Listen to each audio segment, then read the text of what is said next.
pensioenzorg wordt onbetaalbaar. Huisvesting is lastig te vinden. En goed gekwalificeerd personeel is er haast niet meer. Op basis van het samen winnenplan van wielrenploeg Jumbo-Visma nam burgemeester Jeroen Gebben de meer als 100 bezoekers mee in de allereerste reden van Burgum. Nou, ik vind het mooi dat er een groep enthousiastelingen is die het beetpakt hoe maar we in 2040 eruit zien.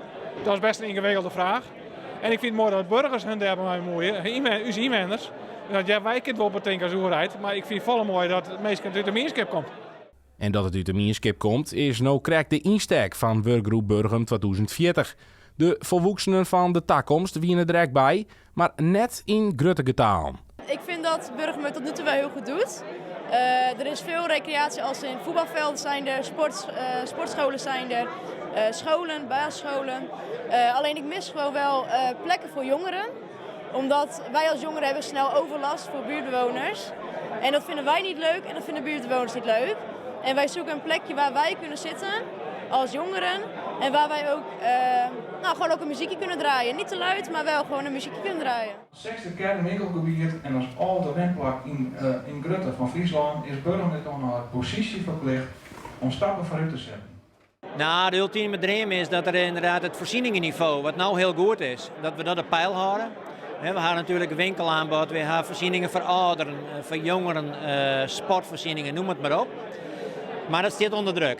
We zitten met name onder druk omdat er onder de jongeren zien we toch wel een leegloop wat kan zitten. Maar het is wel moeilijk voor jongeren om je te blowen, om je te ween te blowen. Nou, dat tijd maken we dus keren. En de droom is dus dat elke bevolkingsgroep in Burgum een goed plak heeft.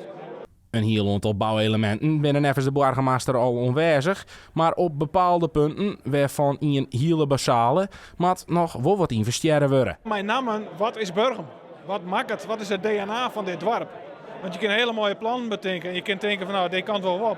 Maar wat zijn wij eens en wat willen wij wezen? Dus wat best en wat was wezen?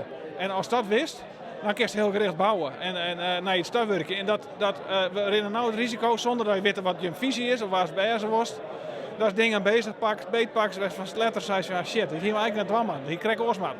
Een van de orenjongeren die het aanwezig wie, zocht wel werd van leeftijdsgenoten verlet van is in het dorp. In Burgum zijn er veel plekken waar jongeren heen kunnen en waar ze kunnen groeien, verschillende groepen ook.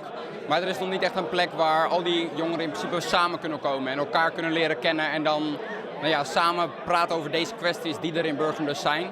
Hier zijn bijvoorbeeld ook heel weinig jongeren omdat die niet worden geïntroduceerd met dit soort onderwerpen. Houdt je consequent aan je plan. Alleen nog dan gaat Burgum verder en alleen dan zal Burgum samen winnen. Dank voor de aandacht.